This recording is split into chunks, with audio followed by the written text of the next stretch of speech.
ਜੇਕਰ ਤੁਸੀਂ ਇਹ ਵੀਡੀਓ ਦੇਖ ਲਈ ਤਾਂ ਸਾਡੀ ਸ਼ਰਤ ਹੈ ਤੁਸੀਂ ਲੱਖਾਂ ਪਤੀ ਤੇ ਕਰੋੜਾਂ ਪਤੀ ਹੋ ਜਾਓਗੇ।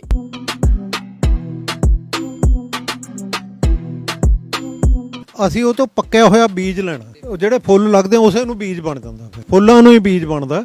ਉਹ ਬੀਜ ਅਸੀਂ ਵਾਪਸ ਲੈਣਾ, ਸਾਰੇ ਦਾ ਸਾਰਾ, ਕੁਆਂਟਲ ਹੋਵੇ 10 ਹੋਵੇ 15 ਹੋਵੇ, ਅਸੀਂ ਸਾਰੇ ਦਾ ਸਾਰਾ ਉਹ ਤੋਂ ਬੀਜ ਵਾਪਸ ਲੈਣਾ। ਉਹਨੇ ਫੁੱਲ ਵੇਚਣ ਨਹੀਂ ਜਾਣਾ ਕਿਤੇ, ਫੁੱਲ ਵੇਚਣ ਵਾਲੇ ਨਹੀਂ ਹੁੰਦੇ, ਬੀਜ ਉਹਨੂੰ ਜਿਹੜਾ ਲੱਗੂਗਾ ਫੁੱਲਾਂ ਨੂੰ ਉਹ ਵੇਚਣ ਵਾਲਾ ਹੁੰਦਾ।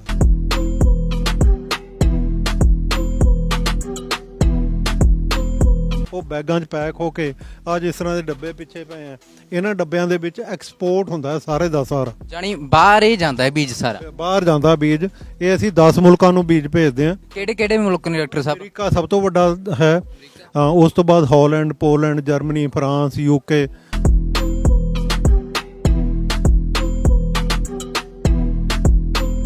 ਇਹ ਜਿਹੜੀ ਖੇਤੀ ਹੈ ਜੀ, ਇਹ ਇੱਕ ਇਸ ਤਰ੍ਹਾਂ ਦਾ ਬਦਲ ਹੈ ਜਿਹੜਾ ਕਣਕ ਨਾਲੋਂ 3 ਗੁਣਾ ਜ਼ਿਆਦਾ ਪੈਸਾ ਦਿੰਦਾ।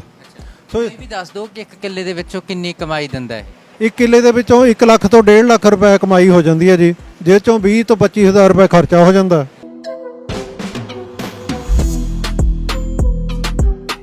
ਇਹ ਕਣਕ ਦੇ ਟਾਈਮ ਹੁੰਦੀ ਹੈ, ਝੋਨਾ ਫੇਰ ਲਾ ਲਓ ਤੁਸੀਂ, ਜਾਂ ਤੁਸੀਂ ਉਹਦੀ ਥਾਂ ਮੱਕੀ ਬੀਜ ਲਓ ਜਾਂ ਕੁਝ ਹੋਰ ਕਰ ਲਓ। ਤਾਂ ਮਤਲਬ ਤੁਸੀਂ ਕਣਕ ਦੇ ਟਾਈਮ ਲਗਭਗ 1 ਲੱਖ ਰੁਪਈਆ ਪਰ ਕਿੱਲਾ ਕਮਾ ਸਕਦੇ ਹੋ।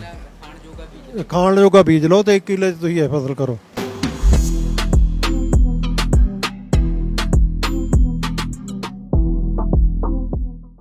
ਜੇਕਰ ਤੁਸੀਂ ਇਹ ਵੀਡੀਓ ਦੇਖ ਲਈ ਤਾਂ ਸਾਡੀ ਸ਼ਰਤ ਹੈ ਤੁਸੀਂ ਲੱਖਾਂ ਪਤੀ ਤੇ ਕਰੋੜਾਂ ਪਤੀ ਹੋ ਜਾਓਗੇ।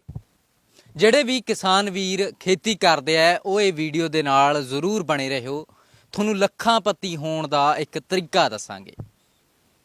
ਸਤਿ ਸ਼੍ਰੀ ਅਕਾਲ, ਤੁਸੀਂ ਦੇਖ ਰਹੇ ਹੋ ਸੁਰਖਾਬ ਟੀਵੀ। ਅੱਜ ਅਸੀਂ ਪਹੁੰਚੇ ਹਾਂ ਪਿੰਡ ਦਬਲਾਣ ਵਿਖੇ, ਜਿੱਥੇ ਇੱਕ ਵੱਖਰੇ ਤਰੀਕੇ ਦੀ ਖੇਤੀ ਕੀਤੀ ਜਾਂਦੀ ਹੈ ਤੇ ਲੱਖਾਂ ਪਤੀ ਬਣ ਸਕਦੇ ਹੋ।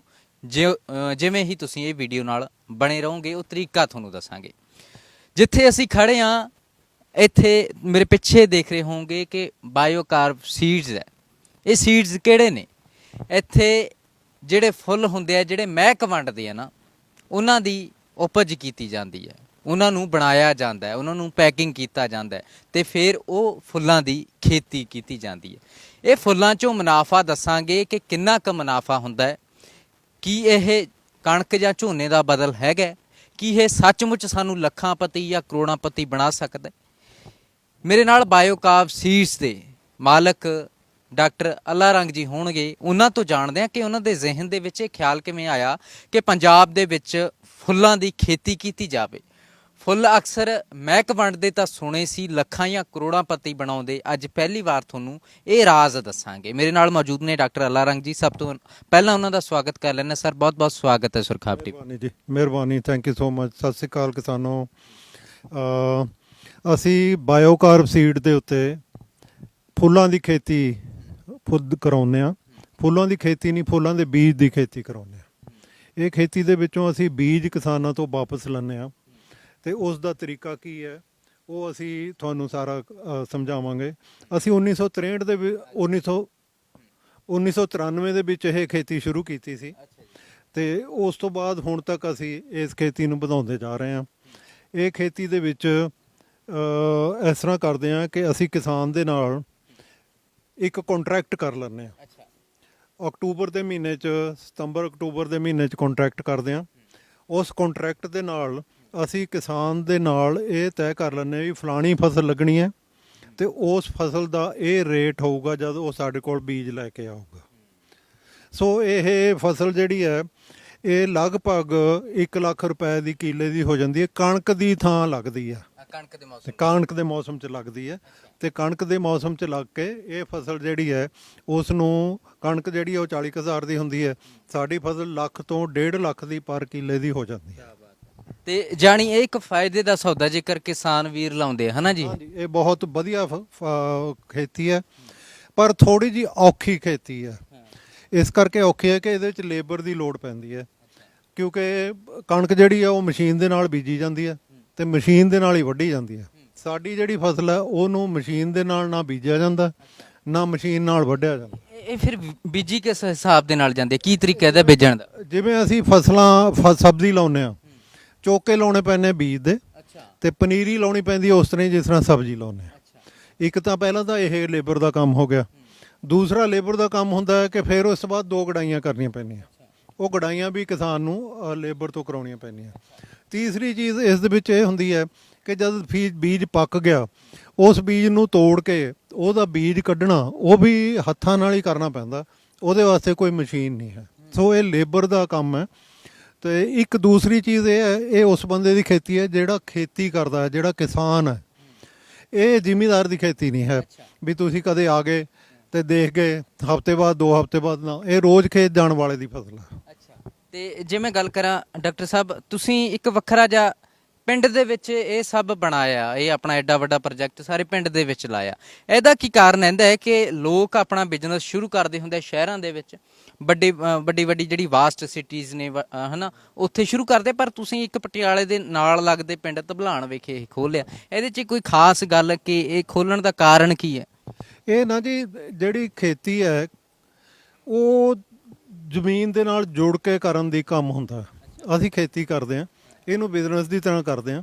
ਪਰ ਇਹ ਜੇ ਅਸੀਂ ਸੋਚੀਏ ਕਿ ਪਟਿਆਲੇ ਰਹਿੰਦੇ ਹੋਏ ਅਸੀਂ ਧਬਲਾਨ 15 ਕਿਲੋਮੀਟਰ ਧਬਲਾਨ ਹੈ, ਉੱਥੇ ਅਸੀਂ ਖੇਤੀ ਕਰ ਲਾਂਗੇ, ਹੋ ਨਹੀਂ ਸਕਦੀ। ਫਿਰ ਇਹ ਖੇਤੀ ਤਾਂ ਹੀ ਹੋਊਗੀ ਜੇ ਅਸੀਂ ਜ਼ਮੀਨ ਦੇ ਨਾਲ ਜੁੜ ਕੇ ਉੱਥੇ ਰਹਿ ਕੇ ਕਰੀਏ। ਹੁਣ ਅਸੀਂ ਇੱਥੇ ਹੀ ਰਹਿੰਦੇ ਹਾਂ ਤੇ ਇੱਥੇ ਹੀ ਖੇਤੀ ਕਰਦੇ ਹਾਂ।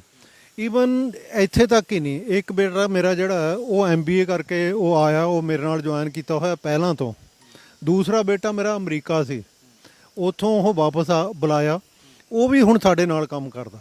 ਤੇ ਡਾਕਟਰ ਸਾਹਿਬ, ਇੱਕ ਵੱਖਰੀ ਜੀ ਗੱਲ ਤੁਹਾਡੀਆਂ ਗੱਲਾਂ 'ਚੋਂ ਨਿਕਲ ਕੇ ਆਈ ਕਿ ਲੋਕ ਤਾਂ ਆਪਣੇ ਬੱਚਿਆਂ ਨੂੰ ਪੈਸੇ ਲਾ ਕੇ ਬਾਹਰ ਭੇਜਦੇ ਆ, ਤੁਸੀਂ ਉਹਨਾਂ ਨੂੰ ਇੱਥੇ ਬੁਲਾ ਲਿਆ। ਕੋਈ ਮੁਨਾਫਾ ਦਿਖਦਾ ਸੀ ਜਾਂ ਕੁਝ ਹੋਰ ਸੀ? ਨਹੀਂ, ਇੱਕ ਜਿਹੜਾ ਇਸ ਤਰ੍ਹਾਂ ਦਾ ਕੰਮ ਹੈ ਨਾ, ਜੇ ਵੱਡੀ ਖੇਤੀ ਕਰਨੀ ਹੋਵੇ 100 ਕਿੱਲੇ ਦੇ ਲਗਭਗ ਅਸੀਂ ਖੇਤੀ ਕਰਦੇ ਹਾਂ, ਤਾਂ ਉਹ ਇੱਕ ਬੰਦੇ ਦਾ ਕੰਮ ਨਹੀਂ ਹੈ। ਉਹਦੇ ਵਾਸਤੇ ਲੇਬਰ ਤੇ ਇਲਾਵਾ ਇੱਕ ਮੈਨੇਜਮੈਂਟ ਚਾਹੀਦੀ ਹੁੰਦੀ ਹੈ। ਇੱਕ ਇਹਦੇ ਵਿੱਚ ਕਿਸ ਤਰ੍ਹਾਂ ਕੰਮ ਕਰਨਾ ਉਹ ਚਾਹੀਦਾ ਹੁੰਦਾ। ਇੱਕ ਇਹਨੂੰ ਕਿਸ ਤਰ੍ਹਾਂ ਸੰਭਾਲਣਾ ਉਹ ਚਾਹੀਦਾ ਹੁੰਦਾ। ਕੰਪਿਊਟਰਾਈਜ਼ ਕਰਨਾ ਕਿਸ ਤਰ੍ਹਾਂ ਉਹ ਕਰਨਾ ਹੁੰਦਾ। ਸੋ ਇਸ ਕਰਕੇ ਸਾਨੂੰ ਇਹਦੇ ਵਾਸਤੇ ਮੈਨ ਪਾਵਰ ਆਪਣੇ ਘਰ ਦੀ ਲੋੜ ਸੀ। ਉਹਦੇ ਵਿੱਚ ਇੱਕ ਬੇਟਾ ਮੇਰਾ ਪਹਿਲਾਂ ਹੀ ਮੇਰੇ ਨਾਲ ਸੀ, ਦੂਸਰੇ ਨੂੰ ਅਸੀਂ ਅਮਰੀਕਾ ਤੋਂ ਵਾਪਸ ਬੁਲਾ ਲਿਆ। ਤੇ ਇਹ ਡਾਕਟਰ ਸਾਹਿਬ ਨੇ ਹੋਰ ਗੱਲਾਂ ਕੀ ਜਾਣਾਂਗੇ ਇਹਨਾਂ ਤੋਂ ਕਿ ਕਿਹੜੇ ਮੌਸਮ ਦੇ ਵਿੱਚ ਇਹ ਲੱਗਦੀ ਹੈ, 1 ਕਿੱਲੇ ਦੇ ਵਿੱਚ ਕਿੰਨੀ ਕੁ ਆਮਦਨ ਨਿਕਲ ਜਾਂਦੀ ਹੈ ਤੇ ਕਿੰਨੀ ਕੁ ਉਹਦੀ ਸਾਂਭ ਸੰਭਾਲ ਕਰਨੀ ਪੈਂਦੀ ਹੈ। ਇੱਕ ਆਮ ਬੰਦਾ ਜਿਹਨੂੰ ਕੁਝ ਵੀ ਪਤਾ ਨਹੀਂ, ਉਹ ਇਹ ਖੇਤੀ ਕਿਵੇਂ ਕਰ ਸਕਦਾ? ਡਾਕਟਰ ਸਾਹਿਬ ਇਹ ਦੱਸੋ ਕਿ ਜਿਹੜਾ ਬੰਦਾ ਅਣਜਾਣ ਹੈ, ਜਿਹੜਾ ਬੰਦਾ ਝੋਨਾ ਜਾਂ ਕਣਕ ਬੀਜ ਲੈਂਦਾ, ਉਹਨੂੰ ਤੀਜੀ ਖੇਤੀ ਦੇ ਬਦਲ ਦਾ ਕੁਝ ਪਤਾ ਹੀ ਨਹੀਂ, ਤੇ ਫਿਰ ਉਹ ਬੰਦਾ ਜੇ ਖੇਤੀ ਕਰਨੀ ਚਾਹਵੇ ਕਿਵੇਂ ਕਰ ਸਕਦਾ? ਉਹ ਇਸ ਤਰ੍ਹਾਂ ਜੀ ਕਿ ਸਤੰਬਰ ਅਕਤੂਬਰ ਦੇ ਮਹੀਨੇ ਵਿੱਚ ਅਸੀਂ ਇਸ ਖੇਤੀ ਕਰਾਉਣ ਵਾਸਤੇ ਏਰੀਆ ਬੁੱਕ ਕਰਦੇ ਹਾਂ। ਕਿਸੇ ਨੇ 4 ਕਿੱਲੇ ਲਾਉਣੇ, ਕਿਸੇ ਨੇ 2 ਲਾਉਣੇ ਆ, ਕਿਸੇ ਨੇ 10 ਲਾਉਣੇ ਆ। ਉਹ ਸਾਡੇ ਕੋਲ ਇੱਥੇ ਆਉਂਦਾ, ਅਸੀਂ ਇੱਕ ਕੰਟਰੈਕਟ ਬਣਾਉਂਦੇ ਹਾਂ ਉਹਦਾ। ਹਾਂਜੀ, ਉਹ ਕੰਟਰੈਕਟ ਜਿਹੜਾ ਹੈ, ਉਹ ਕੰਟਰੈਕਟ ਦੇ ਵਿੱਚ ਲਿਖਿਆ ਹੁੰਦਾ ਵੀ ਫਲਾਣੀ ਫਸਲ ਲਾਉਣੀ ਆ, ਇੰਨਾ ਏਕੜ ਲਾਉਣੇ ਆ, ਆਹ ਉਹਦਾ ਰੇਟ ਹੈ, ਇੰਨੀ ਨਿਕਲੂਗੀ। ਉਹ ਪਨੀਰੀ ਤੋਂ ਲੱਗਣੀ ਆ, ਬੀਜ ਤੋਂ ਲੱਗਣੀ ਆ। ਫਿਰ ਉਸ ਤੋਂ ਬਾਅਦ ਉਸ ਬੰਦੇ ਦੇ ਫਾਰਮ 'ਤੇ, ਉਸ ਬੰਦੇ ਦੇ ਖੇਤ 'ਚ ਅਸੀਂ ਪਨੀਰੀ ਜਾਂ ਬੀਜ ਫ੍ਰੀ ਭੇਜਦੇ ਹਾਂ। ਉਹਦੀ ਕੋਈ ਕਾਸਟ ਨਹੀਂ। ਪਨੀਰੀ ਜਾਂ ਬੀਜ ਜੋ ਵੀ ਦੇਣਾ ਅਸੀਂ ਉਹ ਫ੍ਰੀ ਦੇਣਾ। ਉੱਥੇ ਉਹ ਦੇ ਕੇ ਆਉਂਦੇ, ਉੱਥੇ ਜਾ ਕੇ ਸਮਝਾ ਕੇ ਉਹਨੂੰ ਇਸ ਤਰ੍ਹਾਂ ਲਾਉਣਾ। ਫਿਰ ਅਸੀਂ ਮਹੀਨੇ 'ਚ 1 ਜਾਂ 2 ਵਾਰੀ ਉਹਦੇ ਖੇਤ 'ਚ ਜਾ ਕੇ ਉਹਨੂੰ ਦੱਸਦੇ ਹਾਂ ਵੀ ਖੇਤੀ ਇਸ ਤਰ੍ਹਾਂ ਕਰਨੀ ਹੈ। ਤੇਰੇ ਕੋਈ ਬਿਮਾਰੀ ਲੱਗੀ ਹੈ ਤਾਂ ਆਹ ਸਪਰੇਅ ਕਰ ਲੈ, ਜੇ ਤੂੰ ਗਡਾਈ ਨਹੀਂ ਕਰੀ ਤਾਂ ਗਡਾਈ ਕਰ ਲੈ, ਜੇ ਕੋਈ ਹੋਰ ਕੰਮ ਕਰਨ ਵਾਲਾ ਤਾਂ ਉਹ ਕਰ ਲੈ, ਕਿਸ ਤਰ੍ਹਾਂ ਬੀਜ ਨੂੰ ਤੋੜਨਾ ਉਹ ਵੀ ਉੱਥੇ ਜਾ ਕੇ ਸਾਰਾ ਸਮਝਾਉਂਦੇ। 6 ਮਹੀਨੇ ਅਸੀਂ ਉਹਦੇ ਖੇਤ 'ਚ ਲਗਭਗ 10-12 ਵਾਰੀ ਜਾਂਦੇ ਹਾਂ, ਉਹਨੂੰ ਜਾ ਕੇ ਸਮਝਾਉਂਦੇ ਹਾਂ ਵੀ ਆਹ ਖੇਤੀ ਇਸ ਤਰ੍ਹਾਂ ਕਰਨ ਵਾਲੀ ਹੁੰਦੀ ਹੈ, ਆਹ ਕੰਮ ਕਰਨੇ ਆ ਤੂੰ। ਸੋ ਇਸ ਕਰਕੇ ਉਹਨੂੰ ਮਤਲਬ ਇੱਕ ਔਨ ਫਾਰਮ ਟ੍ਰੇਨਿੰਗ ਹੈ। ਬੁਕਿੰਗ ਪਹਿਲਾਂ ਹੋ ਗਈ, ਫਿਰ ਉਸ ਤੋਂ ਬਾਅਦ ਜਦੋਂ ਬੀਜ ਪੱਕ ਗਿਆ, ਉਹ ਬੀਜ ਅਸੀਂ ਚੱਕ ਵੀ ਲਿਆਉਂਦੇ ਹਾਂ, ਉੱਥੋਂ ਆਪਣੀ ਗੱਡੀ ਭੇਜ ਕੇ ਚੱਕ ਲਿਆਉਂਦੇ। ਅਤੇ ਉਹ ਚੱਕ ਕੇ ਲਿਆ ਕੇ ਉਹ ਜਿਹੜਾ ਬੀਜ ਹੈ ਉਹ ਫਿਰ ਇੱਥੇ ਸਾਫ਼ ਹੁੰਦਾ। ਉਹ ਸਾਫ਼ ਕਰਨ ਵਾਸਤੇ ਉਸ ਫਾਰਮਰ ਨੂੰ ਉਰੇ ਆਉਣਾ ਪੈਂਦਾ, ਉਹਦੇ ਸਾਹਮਣੇ ਸਾਫ਼ ਕਰਦੇ ਹਾਂ।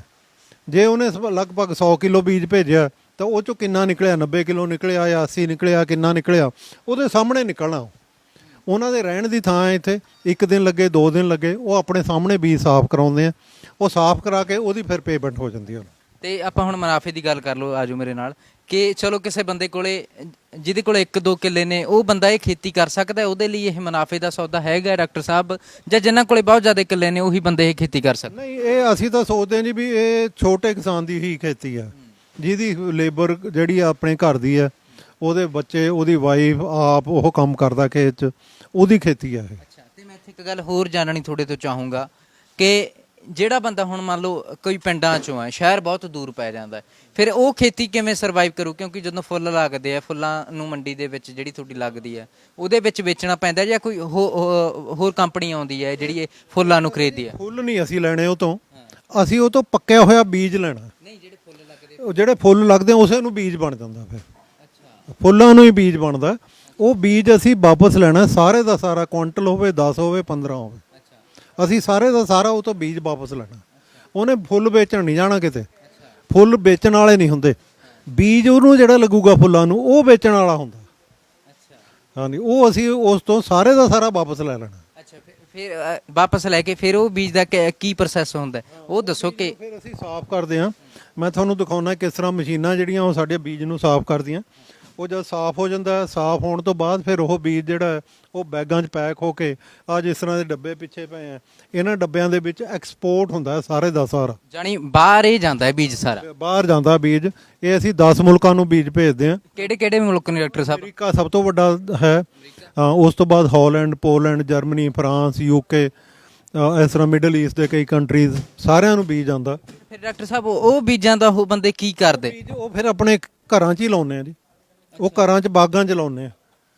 ਹਾਂ, ਉਹ ਬਾਗਾਂ 'ਚ ਲਾਉਣ ਵਾਸਤੇ ਬੀਜ ਆਉਂਦਾ। ਇਹ ਮਤਲਬ ਕਿਸੇ ਦਵਾਈ ਨਹੀਂ ਬਣਦੀ ਇਹਦੀ ਕੋਈ, ਇਹ ਸਿਰਫ ਜਿੰਨਾ ਬੀਜ ਆਉਂਦਾ, ਅਸੀਂ ਲਗਭਗ 1800 ਕੁਇੰਟਲ ਬੀਜ ਭੇਜਦੇ ਹਾਂ, ਉਹ ਸਾਰਾ ਲੋਕਾਂ ਦੇ ਘਰਾਂ 'ਚ ਹੀ ਲੱਗਦਾ। ਹਾਂ, ਇਹਦੇ ਚ ਕਿਹੜੇ ਕਿਹੜੇ ਬੀਜ ਆ ਜਾਂਦੇ, ਕਿਹੜੇ ਕਿਹੜੇ ਫੁੱਲ ਆ ਜਾਂਦੇ? ਇਹਦੇ 'ਚ 150 ਕਿਸਮਾਂ ਹੈ ਬੀਜ ਦੀਆਂ। ਹਾਂਜੀ, ਤੇ ਇਹਦੇ 'ਚ ਮੇਨ ਜਿਹੜੀਆਂ ਕਿਸਮਾਂ ਉਹ ਹੈ ਜਿਸ ਤਰ੍ਹਾਂ ਪੈਨਜ਼ੀ, ਡੇਜ਼ੀ, ਕੈਲੈਂਡੂਲਾ, ਕਲਾਰਕੀਆ, ਕਲੋਮ, ਇਸ ਤਰ੍ਹਾਂ ਦੀਆਂ ਫਸਲਾਂ ਹੈ, ਕਲਾਰਕੀਆ, ਇਹ ਫਸਲਾਂ ਨੇ ਸਾਰੀਆਂ। ਇਹ 150 ਕਿਸਮਾਂ ਜਿਹੜੀਆਂ ਅਸੀਂ ਕਿਸਾਨਾਂ ਤੋਂ ਪ੍ਰੋਡਿਊਸ ਕਰਾਉਂਦੇ ਹਾਂ। ਅਤੇ ਸਾਡੇ ਕੋਲ ਮਤਲਬ ਉਹ ਕਿਸਾਨ ਜਿਹੜੇ ਪਹਿਲੇ ਟ੍ਰੇਨਡ ਹੈ, ਹੁਣ ਸਾਡੇ ਕੋਲ 1996 ਤੋਂ ਲੋਕ ਲਾਉਂਦੇ ਆ ਬੀਜ ਇਹ ਆਪਣੇ, ਅਤੇ ਜਿਹੜੇ ਅਸੀਂ 1996 ਤੋਂ ਲਾਉਂਦੇ ਉਹ ਖੁਸ਼ਹਾਲ ਹੋ ਗਏ। ਹੁਣ ਉਹ ਹਰੇਕ ਸਾਲ ਉਹਨਾਂ ਨੇ ਬਹੁਤ ਵਧੀਆ ਖੇਤੀ ਕੀਤੀ, ਬਹੁਤ ਵਧੀਆ ਖੇਤੀ ਕਰਕੇ ਪੈਸਾ ਕਮਾਇਆ। ਪੈਸੇ ਨਾਲ ਹੁਣ ਉਹਨਾਂ ਨੇ ਘਰ ਪਾ ਲਏ, ਕਾਰਾਂ ਲੈ ਲਈਆਂ, ਆਪਣੇ ਬੱਚਿਆਂ ਨੂੰ ਬਾਹਰ ਪੜ੍ਹਾਉਂਦੇ ਆ। ਡਾਕਟਰ ਸਾਹਿਬ ਇਹ ਦੱਸੋ ਕਿ ਇਹ ਕੀ ਪ੍ਰੋਸੈਸ ਹੋ ਰਿਹਾ ਸਾਰਾ? ਇਹ ਨਾ ਜੀ ਅਸੀਂ ਇੰਡੀਆ ਦੇ ਵਿੱਚ ਵੀ ਮਾਰਕੀਟ ਕਰਦੇ ਹਾਂ, ਆਨਲਾਈਨ ਮਾਰਕੀਟਿੰਗ ਹੈ। ਇਹਦੇ ਵਿੱਚ ਸਾਡੇ ਕੋਲ ਲਗਭਗ 150 150 ਆਰਡਰ ਰੋਜ਼ ਆ ਜਾਂਦਾ। ਉਹਦੇ ਵਾਸਤੇ ਇਹ ਸੀਡ ਪੈਕ ਹੋ ਰਿਹਾ। ਇਹ ਮੈਂ ਤੁਹਾਨੂੰ ਇੱਕ ਪੈਕਟ ਦਿਖਾਉਣਾ। ਇੱਕ ਪੈਕਟ ਦੇ ਵਿੱਚ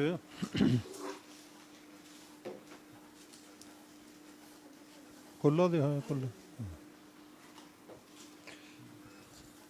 ਇਹ ਬੀਜ ਹੈ। ਅੱਛਾ, ਇਹ ਬੀਜ ਹੈ? ਹਾਂਜੀ, ਇਹ ਬੀਜ ਇਹਦੇ 'ਚ ਪਾਇਆ। ਨਾਲ ਇਹਦੇ ਵਿੱਚ ਉਹਨਾਂ ਨੇ ਕਿਸ ਤਰ੍ਹਾਂ ਬੀਜਣਾ ਇਹਨੂੰ, ਉਹਦਾ ਤਰੀਕਾ ਪਾਇਆ। ਅੱਛਾ ਜੀ, ਇਹ ਵੀ ਆ ਪਾਇਆ। ਫਿਰ ਇਹ ਤੋਂ ਬਾਅਦ ਇਹ ਸੀਲ ਹੋ ਜਾਂਦਾ। ਇਹ ਪੈਕਟ ਬਣ ਗਿਆ। ਹੁਣ ਇਹ ਪੈਕਟ ਜਿਹੜਾ ਇਹ ਲੋਕਾਂ ਦੇ ਘਰਾਂ ਵਾਸਤੇ ਆ।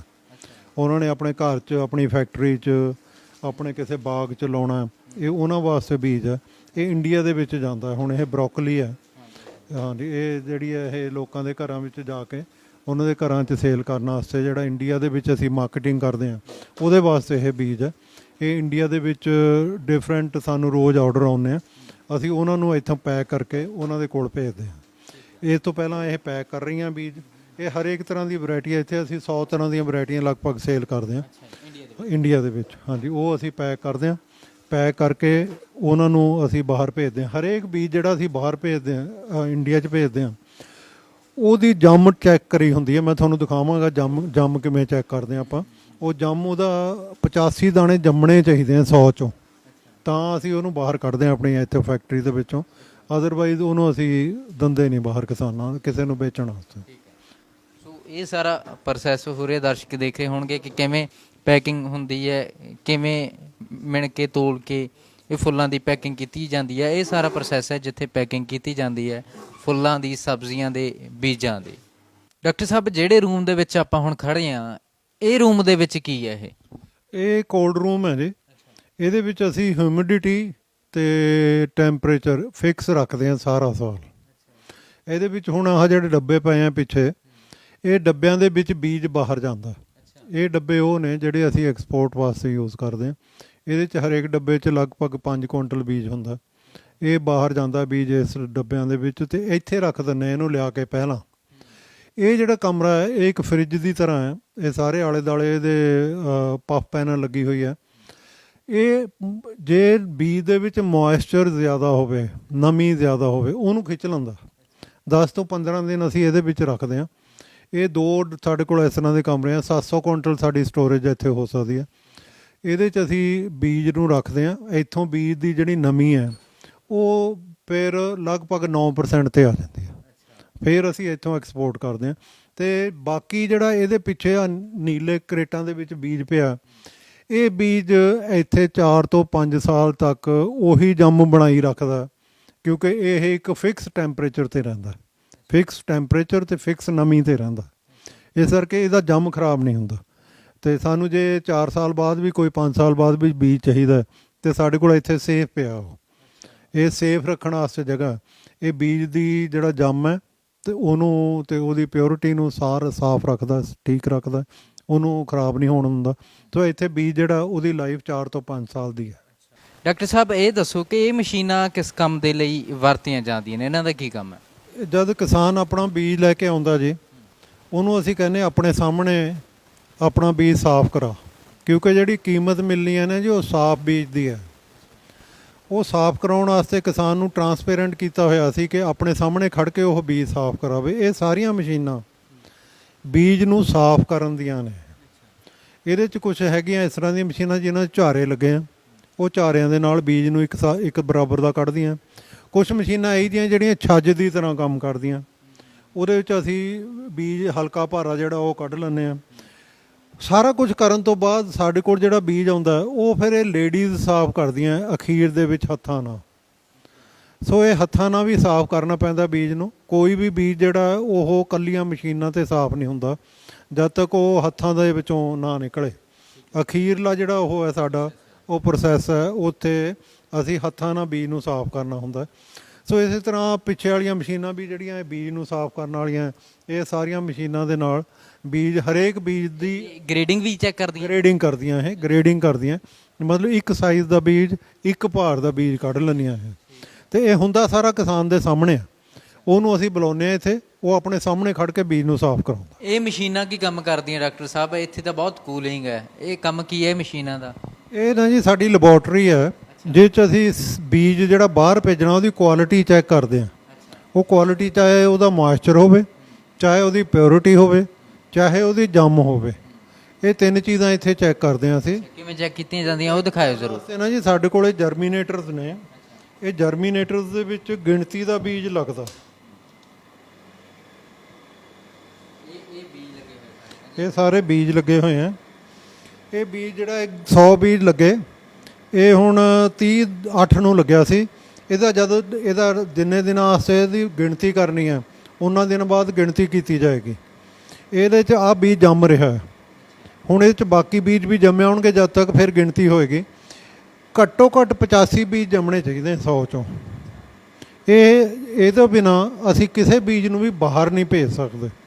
ਕਾਰਨ ਇਹ ਹੈ ਕਿ ਜੇ ਅਮਰੀਕਾ ਭੇਜਤਾ ਬੀਜ ਸਪੋਜ਼ਿੰਗ 2 ਕੰਟੇਨਰ, ਉੱਥੇ ਜਾ ਕੇ ਇੱਕ ਦਾਣਾ ਵੀ ਫੇਲ ਹੋ ਗਿਆ ਅਤੇ ਉਹ ਸਾਡਾ ਤਾਂ ਉੱਥੇ ਉਹਨਾਂ ਨੇ ਸਮੁੰਦਰ ਸਿੱਟ ਦੇਣਾ। ਸੋ ਇਸ ਕਰਕੇ ਕੁਆਲਿਟੀ ਬੀਜ ਦੀ ਬਹੁਤ ਹੀ ਜ਼ਿਆਦਾ ਇੰਪੋਰਟੈਂਟ ਚੀਜ਼ ਹੈ ਐਕਸਪੋਰਟ ਕਰਨ ਵਾਸਤੇ। ਸੋ ਇਹ ਸਾਰੀਆਂ ਮਸ਼ੀਨਾਂ ਨੇ ਜਿੱਥੇ ਕੁਆਲਿਟੀ ਚੈੱਕ ਹੁੰਦੀ ਹੈ, ਤਾਂ ਇਸ ਤਰੀਕੇ ਨਾਲ ਇੱਕ ਫੁੱਲ ਦੇ ਬੀਜ ਬਣਦੇ ਹੈ ਅਤੇ ਇਹ ਸਾਰਾ ਪ੍ਰੋਸੈਸ ਹੈ।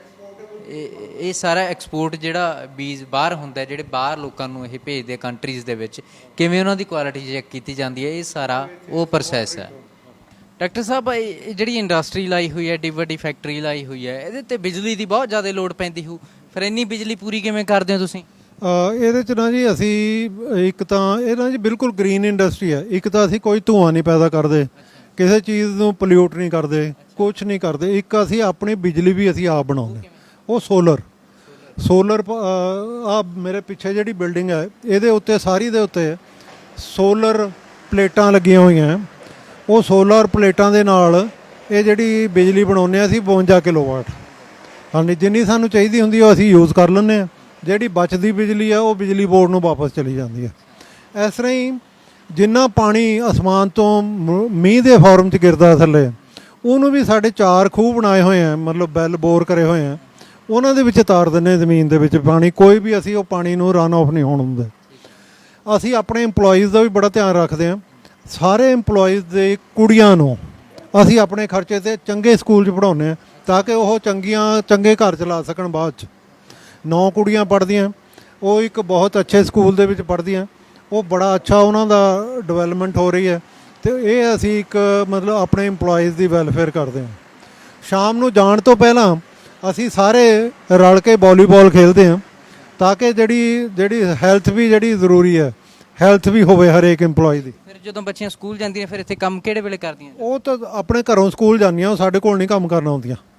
ਉਹ ਤਾਂ ਸਿਰਫ ਘਰੇ ਹੀ ਹੁੰਦੀਆਂ, ਆਪਣੇ ਘਰੋਂ ਸਕੂਲ ਜਾਂਦੀਆਂ, ਸਕੂਲ ਤੋਂ ਘਰ ਮੁੜਿਆ ਆਉਂਦੀਆਂ। ਉਹ ਕੰਮ ਨਹੀਂ ਕਰਦੀਆਂ ਸਾਡੇ ਕੋਲ।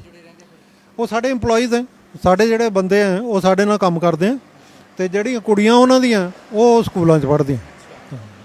ਤੇ ਇਹ ਡਾਕਟਰ ਅਲਾਰੰਗ ਜੀ ਨੇ।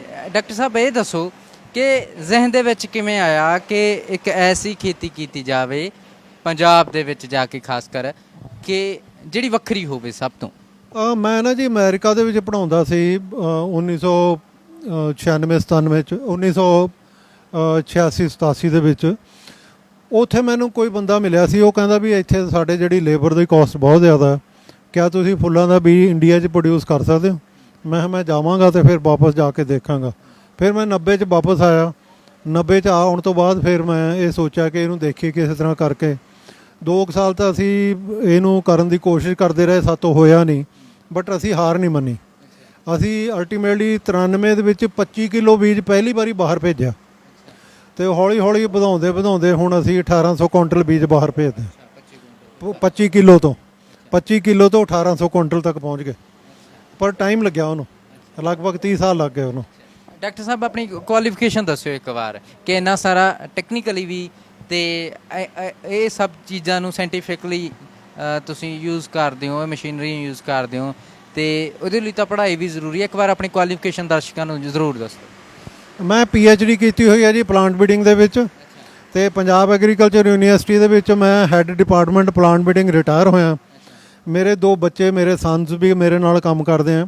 ਇੱਕ MBA ਹੈ, BCom MBA, ਅਤੇ ਦੂਸਰਾ MS ਹੈ USA ਤੋਂ, ਉਹ ਪ੍ਰੋਗਰਾਮਰ ਹੈ। ਉਹ ਵੀ ਸਾਡੇ ਨਾਲ ਵਾਪਸ ਆ ਕੇ ਸਾਡੇ ਨਾਲ ਜੁੜਿਆ ਹੋਇਆ। ਅਤੇ ਉਹ ਇਹ ਅਸੀਂ ਮਤਲਬ ਸਾਰੇ ਹੀ ਵੈਲ ਐਜੂਕੇਟਡ ਆ, ਅਤੇ ਮੇਰੀਆਂ ਬਹੂਆਂ ਵੀ ਸਾਰੀਆਂ ਪੜ੍ਹੀਆਂ ਲਿਖੀਆਂ, ਅਤੇ ਉਹ ਸਾਰੇ ਰਲ ਮਿਲ ਕੇ ਇਸ ਕੰਮ ਨੂੰ ਚਲਾਉਂਦੇ। ਸੋ ਦਰਸ਼ਕੋ, ਇਹ ਸਾਡੇ ਨਾਲ ਡਾਕਟਰ ਅਲਾਰੰਗ ਜੀ ਸੀ, ਜਿਨ੍ਹਾਂ ਦੀ ਇੱਕ ਵੱਖਰੀ ਜੀ ਸੋਚ ਹੈ ਖੇਤੀ ਨੂੰ ਲੈ ਕੇ, ਕਿ ਜੇਕਰ ਹਰ ਕਿਸਾਨ, ਜਿਹੜਾ ਕਿਸਾਨ ਅੱਜ ਖੁਦਕੁਸ਼ੀਆਂ ਲੈ ਕੇ ਆਪਣੀ ਜਾਨ ਤੋਂ ਹੱਥ ਧੋ ਰਿਹਾ ਨਾ, ਜੇ ਇਹ ਡਾਕਟਰ ਸਾਹਿਬ ਦਾ ਕਹਿਣਾ ਕਿ ਜੇਕਰ ਉਹ ਕਿਸਾਨ ਜਿਹੜੇ ਘਾਟੇ ਵੱਲ ਨੂੰ ਜਾ ਰਹੇ ਹੈ, ਉਹ ਖੇਤਾਂ ਜਿਹੜੇ ਫੁੱਲ ਨੇ ਉਹਨਾਂ ਦੀ ਖੇਤੀ ਕਰਨ, ਸਾਡੇ ਨਾਲ ਜੁੜਨ, ਤਾਂ ਇੱਕ ਬਹੁਤ ਵਧੀਆ ਲਾਭ ਹੋ ਸਕਦਾ। ਇੱਕ ਹੋਰ ਸਵਾਲ ਮੇਰੇ ਜ਼ਿਹਨ ਦੇ ਵਿੱਚ ਆਇਆ, ਡਾਕਟਰ ਸਾਹਿਬ ਕਿਹੜੇ ਐਸੇ ਬੰਦੇ ਸੀ, ਕੋਈ ਐਸੀ ਮਿਸਾਲ ਹੋਵੇ ਕਿ ਜਿਹੜੇ ਬਹੁਤ ਘਾਟਾ ਜਰ ਰਹੇ ਸੀ ਕਿਸਾਨੀ ਕਰਕੇ, ਕਿਸਾਨੀ ਦੇ ਵਿੱਚ ਪੈ ਕੇ, ਤੇ ਫਿਰ ਜਦੋਂ ਉਹਨਾਂ ਨੇ ਫੁੱਲਾਂ ਦੀ ਖੇਤੀ ਸ਼ੁਰੂ ਕੀਤੀ ਤਾਂ ਬਹੁਤ ਮੁਨਾਫੇ ਦੇ ਵਿੱਚ ਗਏ? ਸਾਡੇ ਨਾਲ ਜਿਹੜੇ ਪਹਿਲੇ ਕਿਸਾਨ ਜੁੜੇ ਆ, ਉਹ 1996 ਦੇ ਵਿੱਚ ਜੁੜੇ।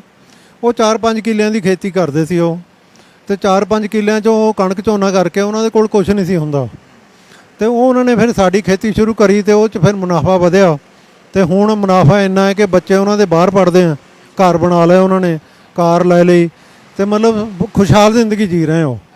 ਹਾਂਜੀ, ਲੱਗਦਾ ਕਿ ਜੇਕਰ ਵੱਖਰੀ ਖੇਤੀ ਕੀਤੀ ਜਾਵੇ, ਬਦਲ ਹੋ ਸਕੇ ਖੇਤੀ ਦੇ ਵਿੱਚ, ਤਾਂ ਸਾਰਾ ਪੰਜਾਬ ਕਿਸਾਨ ਖੁਸ਼ਹਾਲ ਹੋ ਸਕਦਾ। ਇਹ ਜਿਹੜੀ ਖੇਤੀ ਹੈ ਜੀ, ਇਹ ਇੱਕ ਇਸ ਤਰ੍ਹਾਂ ਦਾ ਬਦਲ ਹੈ ਜਿਹੜਾ ਕਣਕ ਨਾਲੋਂ 3 ਗੁਣਾ ਜ਼ਿਆਦਾ ਪੈਸਾ ਦਿੰਦਾ। ਸੋ ਇਹ ਵੀ ਦੱਸ ਦਿਓ ਕਿ 1 ਕਿੱਲੇ ਦੇ ਵਿੱਚੋਂ ਕਿੰਨੀ ਕਮਾਈ ਦਿੰਦਾ ਹੈ? 1 ਕਿੱਲੇ ਦੇ ਵਿੱਚੋਂ 1 ਲੱਖ ਤੋਂ 1.5 ਲੱਖ ਰੁਪਏ ਕਮਾਈ ਹੋ ਜਾਂਦੀ ਹੈ ਜੀ, ਜਿਸ ਚੋਂ 20 ਤੋਂ 25 ਹਜ਼ਾਰ ਰੁਪਏ ਖਰਚਾ ਹੋ ਜਾਂਦਾ, ਅਤੇ ਮਤਲਬ ਉਹਨੂੰ ਲਗਭਗ 80,000 ਤੋਂ ਲੈ ਕੇ 1.25 ਲੱਖ ਰੁਪਏ ਤੱਕ ਬਚ ਜਾਂਦਾ। ਇਹ ਕਣਕ ਦੇ ਟਾਈਮ ਹੁੰਦੀ ਹੈ। ਝੋਨਾ ਫੇਰ ਲਾ ਲਓ ਤੁਸੀਂ, ਜਾਂ ਤੁਸੀਂ ਉਹਦੀ ਥਾਂ ਮੱਕੀ ਬੀਜ ਲਓ ਜਾਂ ਕੁਝ ਹੋਰ ਕਰ ਲਓ, ਤਾਂ ਮਤਲਬ ਤੁਸੀਂ ਕਣਕ ਦੇ ਟਾਈਮ ਲਗਭਗ 1 ਲੱਖ ਰੁਪਈਆ ਪਰ ਕਿੱਲਾ ਕਮਾ ਸਕਦੇ ਹੋ। ਖਾਣ ਜੋਗਾ ਬੀਜ ਲਓ ਅਤੇ 1 ਕਿੱਲੇ 'ਚ ਤੁਸੀਂ ਇਹ ਫਸਲ ਕਰੋ। ਮਤਲਬ ਜਿਹੜੇ ਛੋਟੇ ਕਿਸਾਨ ਨੇ ਉਹ ਖੇਤੀ ਉਹਨਾਂ ਲਈ ਜ਼ਿਆਦਾ ਲਾਹੇਵੰਦ, ਉਹਨਾਂ ਨੇ ਜ਼ਿਆਦਾ ਲਾਹੇਵੰਦ ਹੈ, ਕਿਉਂਕਿ ਉਹਨਾਂ ਨੇ ਆਪ ਕੰਮ ਕਰ ਲੈਣਾ, ਉਹਨਾਂ ਨੂੰ ਲੇਬਰ ਲਾਉਣ ਦੀ ਲੋੜ ਨਹੀਂ ਪੈਣੀ। ਅਤੇ ਜਿਹੜੇ ਵੱਡੇ ਕਿਸਾਨ ਹੈ ਉਹਨਾਂ ਨੇ ਸਾਰਾ ਕੰਮ ਹੀ ਲੇਬਰ ਤੋਂ ਕਰਾਉਣਾ, ਟਰੈਕਟਰ ਚਲਾਉਣ ਤੋਂ ਲੈ ਕੇ ਸਾਰਾ ਕੁਝ ਉਹਦੇ ਲੇਬਰ ਨੇ ਕਰਨਾ, ਇਸ ਕਰਕੇ ਉਹਨਾਂ ਵਾਸਤੇ ਜ਼ਿਆਦਾ ਮਹਿੰਗੀ ਪੈ ਜਾਂਦੀ ਹੈ। ਸੋ ਦਰਸ਼ਕੋ, ਇਹ ਸਾਡੇ ਨਾਲ ਡਾਕਟਰ ਅੱਲਾ ਰੰਗ ਜੀ ਸੀ, ਜਿਨ੍ਹਾਂ ਨੇ ਇੱਕ ਵੱਖਰੀ ਜੀ ਖੇਤੀ ਕੀਤੀ ਹੈ, ਫੁੱਲਾਂ ਦੀ ਖੇਤੀ। ਬਹੁਤ ਵੱਡੇ ਪੱਧਰ ਤੇ ਵਪਾਰ ਕਰਦੇ ਹੈ। ਜਿਹੜੇ ਫੁੱਲ ਹੁੰਦੇ ਆ, ਉਹਨਾਂ ਦੇ ਬੀਜ ਹੁੰਦੇ ਆ, ਉਹਨਾਂ ਨੂੰ ਐਕਸਪੋਰਟ ਕਰਦੇ ਆ। ਤੇ ਇੱਕ ਹੋਰ ਸਰਵਿਸ ਦਿੰਦੇ ਆ ਕਿ ਜਿਹੜੇ ਲੋਕ ਇਹ ਫੁੱਲਾਂ ਦੀ ਖੇਤੀ ਨਾਲ ਜੁੜਨਾ ਚਾਹੁੰਦੇ ਆ, ਉਹਨਾਂ ਨੂੰ ਇਹ ਗਾਈਡ ਵੀ ਕਰਦੇ ਆ। ਬਹੁਤ ਮੁਨਾਫੇ ਦਾ ਸੌਦਾ ਇਹ। ਸੋ ਅਸੀਂ ਕਿਸਾਨ ਨੂੰ ਖੁਸ਼ਹਾਲ ਕਰਨ ਵਾਲੀਆਂ ਇੰਟਰਵਿਊਜ਼ ਤੇ ਗੱਲਾਂ ਬਾਤਾਂ ਤੁਹਾਡੇ ਸਾਹਮਣੇ ਲੈ ਕੇ ਹਾਜ਼ਰ ਹੁੰਦੇ ਰਹਾਂਗੇ। ਸਾਡਾ ਮਕਸਦ ਇਹ ਹੁੰਦਾ ਹੈ ਕਿ ਹਰ ਪੰਜਾਬ ਦਾ ਘਰ ਖੁਸ਼ਹਾਲ ਹੋਵੇ, ਹਰ ਕਿਸਾਨ ਖੁਸ਼ਹਾਲ ਹੋਵੇ। ਜਿਹੜਾ ਕਿਸਾਨ ਅੱਜ ਖੁਦਕੁਸ਼ੀਆਂ ਕਰ ਰਿਹਾ ਹੈ, ਉਹ ਇੱਕ ਵਧੀਆ ਜ਼ਿੰਦਗੀ ਆਪਣੇ ਪਰਿਵਾਰ ਦੇ ਨਾਲ ਜਿਉ ਸਕੇ। ਉਮੀਦ ਹੈ ਗੱਲਬਾਤ ਪਸੰਦ ਆਈ ਹੋਊਗੀ। ਜੁੜੇ ਰਹੋ ਸਰਕਾਰ ਟੀਵੀ ਦੇ ਨਾਲ। ਮੈਨੂੰ ਮਨੀ ਪਰਵੇਜ਼ ਨੂੰ ਦਿਓ ਇਜਾਜ਼ਤ। ਧੰਨਵਾਦ।